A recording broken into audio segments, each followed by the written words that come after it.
on sent qu'il a quand même en réalité beaucoup de difficultés. Mais c'est quelqu'un qui travaillait au départ comme conseiller d'Ahmed Feu Bakayoko.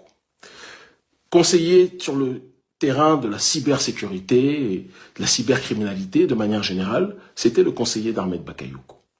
Il se trouve que même Ahmed Bakayoko, et on peut reprocher beaucoup de choses à ce dernier, même Ahmed Bakayoko, à un moment donné, s'est retrouvé dans une situation de dire que ce Stéphane Konan, que vous voyez ici, d'accord, là sans la barre, pour que vous ayez tous les profils, quand vous allez le croiser aux différents endroits où il se trouve, il est surtout à Abidjan, mais il voyage beaucoup, d'accord, Stéphane Konan. Même Feu Ahmed Bakayoko a accusé ce Stéphane Konan d'être un grand corrompu qui faisait des détournements de fonds. Si même Ahmed Bakayoko, vis-à-vis duquel on peut faire, paix à son âme, beaucoup de reproches, objectivement, on est arrivé à dire que son conseiller était un voyou, un voleur, un détourneur de fonds de l'argent des Ivoiriens, à tel point que cet individu a dû fuir la Côte d'Ivoire à un moment donné, après sa collaboration avec Ahmed Bakayoko, parce qu'il était wanted par Ahmed Bakayoko, qui disait que c'était un voleur, qui faisait des détournements de fonds, des blanchiments de capitaux, qui volait l'argent des Ivoiriens.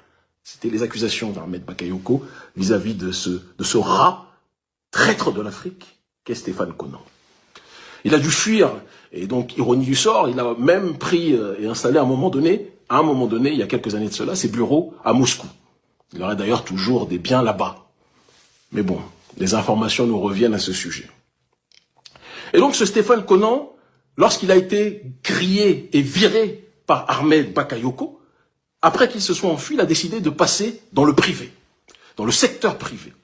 Et il s'est dit, qu'est-ce que je peux faire pour saigner l'Afrique? Qu'est-ce que je peux faire pour bien me faire voir, malgré que j'ai déçu dans un premier temps les dirigeants france-africains? Qu'est-ce que je peux faire pour bien me faire voir par la France-Afrique de manière générale?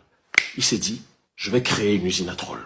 Je suis spécialiste dans la cybersécurité, j'ai beaucoup de contacts dans tous les services, d'accord, africains, j'ai beaucoup de contacts vis-à-vis de la France, il est très proche des services français aussi, et beaucoup d'interactions, il a animé beaucoup de forums avec différents services de sécurité, et il est très proche de l'armée française aussi. Qu'est-ce que ce Stéphane Konan a fait? L'héritier donc des Blaise Compaoré, l'héritier des Mobutu, l'héritier d'Alassane Dramane Ouattara, d'ailleurs de toute façon il travaille pour lui. Qu'est-ce qu'il a fait? Il a créé une usine à troll, avec des barbouzes, avec des militaires français, avec certains Africains pro-français, d'accord, et avec des gens qui n'y connaissent parfois rien à la politique, mais qui sont là juste pour un but, obtenir de l'argent en fonction d'une campagne de sabotage orchestrée de manière fluide par ce dénommé Stéphane Konan. Alors, il a engagé plusieurs centaines de gens, et il a demandé à ces centaines de gens que chacun d'entre eux crée de multiples profils. On a reçu des centaines de captures d'écran. Je ne vais pas rentrer dans trop de détails, mais je peux vous dire qu'il y a à l'heure actuelle, Stéphane Konan oublie une chose, c'est que quand tu trahis, quand tu es un traître et quand tu trahis, tu vas toujours être trahi, toi-même qui trahis. La cause de tes semblables, tu vas être trahi par quelqu'un qui est plus fluide que toi. Stéphane Konan, dans tous les employés qu'il a, il ne le sait pas, mais il y en a qui travaillent actuellement pour lui, qui sont nombreux, et qui renvoient les informations à l'AES. Qui nous envoient, ils sont nombreux, les captures d'écran à l'AES. Qui nous envoient les informations pour que l'on puisse voir leur stratagème, leur stratégie, leur démarche. Et ils travaillent pour toi actuellement, c'est-à-dire qu'ils prennent l'argent chez Stéphane, ils ont l'argent chez Stéphane, et ils nous renvoient. Nous, on ne donne pas argent, mais ils nous donnent. Parce qu'eux-mêmes sont dégoûtés par ce qui se fait. C'est ça la réalité. Ils sont nombreux. Stéphane, fais attention. Ils sont nombreux. Stéphane Konan a vendu donc ses services en créant cette structure à des gouvernements comme le gouvernement béninois. D'accord? De manière officielle. Je vous le dis de manière très claire par rapport au screen et aux captures d'écran que l'on a. Il a vendu les informations, il a vendu donc ses services au gouvernement ivoirien en premier lieu. Et à tout régime qui a un positionnement plus ou moins ambigu vis-à-vis de la France. Je n'ai même pas besoin de citer de nom, vous saurez de quoi je parle. Et il a donc pour but de lancer une démarche de propagande massive, même s'ils sont très maladroits et ça ne prend pas, pour essayer de salir les leaders d'opinion panafricaniste que sont moi-même, ma très chère sœur, mon sang, Nathalie Yamb, mon grand frère Franklin Nyamsi. Dès les premières déclarations rapportées dans l'espace public, il apparaît clairement que cette affaire dépasse largement le simple nom d'un individu. Elle révèle des tensions profondes sur le terrain de la cybersécurité, de l'information et de la souveraineté numérique, des enjeux qui concernent tout le continent africain. La chaîne Quelles leçons pour l'Afrique nous invite à analyser cette situation non pas pour condamner, mais pour comprendre, apprendre et éveiller les consciences. L'Afrique fait face à des défis stratégiques majeurs, et chaque événement politique ou chaque révélation médiatisée est une opportunité pour mesurer nos forces et nos faiblesses, pour réfléchir à la manière dont nous construisons notre souveraineté et notre avenir. L'un des points essentiels que cette situation met en lumière est la vulnérabilité des systèmes africains face aux manipulations de l'information. Dans un monde où la donnée circule à une vitesse exponentielle et où l'opinion publique peut être influencée par des flux invisibles, il devient impératif pour l'Afrique de se protéger. La souveraineté ne se limite plus aux frontières physiques ou à la force militaire, elle englobe désormais la maîtrise de l'espace numérique, la sécurité des informations sensibles et la capacité de contrôler les narratifs qui traversent nos sociétés. Les propos rapportés nous rappellent que chaque citoyen, chaque institution et chaque organisation a un rôle à jouer pour sécuriser ce territoire invisible mais crucial. Il est également important de comprendre que la cybersécurité et la protection des données ne sont pas uniquement des questions techniques réservées aux experts. Ce sont des enjeux politiques, sociaux et économiques qui touchent directement le quotidien des populations africaines. La manipulation de l'information, l'exploitation de réseaux numériques et la diffusion de contenus orientés peuvent avoir des conséquences profondes sur la perception des citoyens, sur la stabilité des institutions et sur la capacité des États à prendre des décisions souveraines. La première leçon à tirer est que l'Afrique doit se doter de moyens robustes pour se défendre dans ce nouvel espace stratégique former ses talents locaux, renforcer ses infrastructures et créer une culture de vigilance collective. Les déclarations rapportées montrent également que la vulnérabilité ne se limite pas aux individus ou aux institutions. Elle révèle un écosystème où la circulation des informations sensibles peut être compromise, où des réseaux d'influence peuvent interférer avec les décisions politiques et économiques, et où la dépendance technologique à des infrastructures extérieures fragilise la souveraineté. C'est précisément dans ces situations que la chaîne Quelles leçons pour l'Afrique prend toute sa dimension. Elle nous pousse à dépasser le sensationnel, à ne pas se concentrer sur les accusations ou les noms, mais à réfléchir au système, aux pratiques et aux stratégies qui mettent en péril l'intégrité du continent. L'analyse de cette affaire permet aussi de rappeler un principe fondamental. La souveraineté moderne est double, physique et numérique ***. Les frontières africaines, aussi solides soient-elles, ne suffisent plus à protéger les citoyens et les institutions. Les attaques, manipulations et influences peuvent transiter par des réseaux invisibles, des flux d'informations et des campagnes d'opinion qui déstabilisent la perception du public et la prise de décision des gouvernements. Comprendre cette réalité est essentiel pour que chaque Africain puisse contribuer à la protection de son pays, de sa communauté et de l'ensemble du continent. Cette situation met également en évidence l'importance de la responsabilité collective. La protection des données et de l'information ne peut pas reposer uniquement sur les gouvernements ou sur quelques experts. Chaque citoyen, chaque acteur de la société civile, chaque journaliste, étudiant, créateur de contenu ou professionnel doit jouer un rôle dans la vigilance, la diffusion de l'information fiable et la lutte contre les manipulations. La chaîne Quelles leçons pour l'Afrique rappelle que l'Afrique ne peut se renforcer que si elle agit collectivement, si chacun prend conscience de son rôle et de sa responsabilité dans la protection de l'espace public et numérique ***. Enfin, l'un des enseignements majeurs de ces événements est que l'Afrique doit apprendre à anticiper et à se protéger plutôt qu'à réagir après coup. Former des experts en cybersécurité, développer des infrastructures locales, promouvoir la transparence et instaurer une culture de vigilance sont autant de mesures indispensables pour garantir la souveraineté du continent.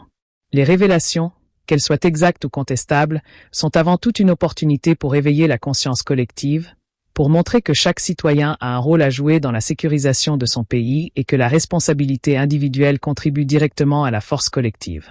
Les enjeux dépassent largement le cadre d'un débat public ou d'une accusation médiatisée. Ils concernent la capacité de l'Afrique à maîtriser son destin, à protéger ses institutions et ses citoyens, et à construire un avenir souverain et résilient. La chaîne Quelles leçons pour l'Afrique nous rappelle que chaque situation, même controversée, contient une leçon, celle de la vigilance, de la responsabilité et de l'engagement pour un continent capable de se défendre et de se renforcer. L'Afrique ne doit pas attendre que d'autres définissent ses priorités ou contrôlent ses flux d'informations, elle doit agir, former, protéger et anticiper, car c'est dans cette action collective et consciente que réside sa véritable souveraineté et sa force pour l'avenir. L'analyse ne peut s'arrêter à la simple compréhension des événements rapportés. Elle doit aller plus loin et examiner les implications profondes pour l'ensemble du continent africain. Les déclarations qui circulent, qu'elles concernent un individu ou une structure, révèlent un point fondamental. L'Afrique doit prendre pleinement conscience que sa souveraineté, sa liberté et son développement sont étroitement liés à la maîtrise de l'information et à la sécurité numérique. Dans un monde où la donnée et l'opinion peuvent être influencées par des acteurs externes, l'Afrique ne peut plus se permettre d'être passive. Chaque citoyen, chaque organisation, chaque institution a un rôle à jouer pour garantir que les décisions et les débats se déroulent dans un cadre sûr, transparent et responsable. Il est essentiel de comprendre que la cybersécurité et la protection des données sont devenus des enjeux stratégiques au même titre que l'économie, la diplomatie ou la défense. La diffusion d'informations, qu'elles soient exactes ou contestables, peut avoir des conséquences profondes sur la perception des citoyens, sur la stabilité des institutions et sur la capacité des États à prendre des décisions souveraines. La chaîne Quelle leçon pour l'Afrique rappelle à chaque spectateur que la vigilance n'est pas une option. Elle est une responsabilité collective. Chaque citoyen doit être capable de discerner l'information fiable de la manipulation, de comprendre les enjeux et de contribuer activement à la protection de l'espace public africain.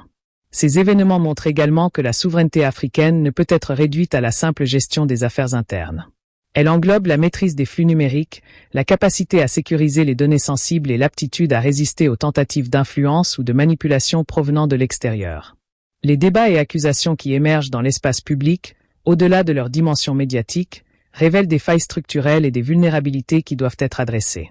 L'Afrique doit se doter de cadres robustes pour encadrer l'usage de l'information, pour former ses experts et pour protéger ses institutions contre toute forme de sabotage ou d'influence malveillante. Cette responsabilité ne repose pas uniquement sur les gouvernements ou les experts en cybersécurité. Elle implique une mobilisation collective de toutes les forces vives du continent.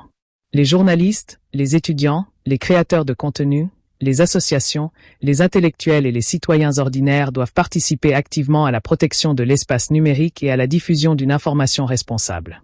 La chaîne Quelle leçon pour l'Afrique insiste sur ce point. L'Afrique ne peut devenir un continent souverain et conscient de sa force que si chacun prend sa place dans ce combat collectif, avec lucidité et engagement. Les enjeux économiques et géopolitiques qui apparaissent derrière ces déclarations sont également majeurs.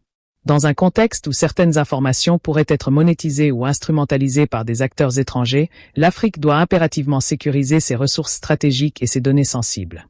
Cela passe par des investissements dans la formation, le renforcement des infrastructures, la création de réglementations adaptées et le développement d'une culture éthique dans la gestion des informations publiques et privées.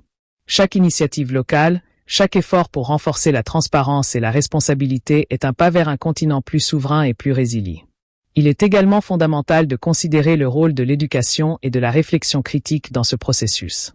Les jeunes Africains, notamment, doivent comprendre que * l'espace numérique est devenu un champ de bataille où se croisent informations, opinions et influences ***. Former des experts, développer des programmes éducatifs et sensibiliser les citoyens aux enjeux de la cybersécurité et de la manipulation de l'information est indispensable pour garantir que l'Afrique ne subisse pas passivement les influences extérieures, mais qu'elle participe activement à la construction de son destin.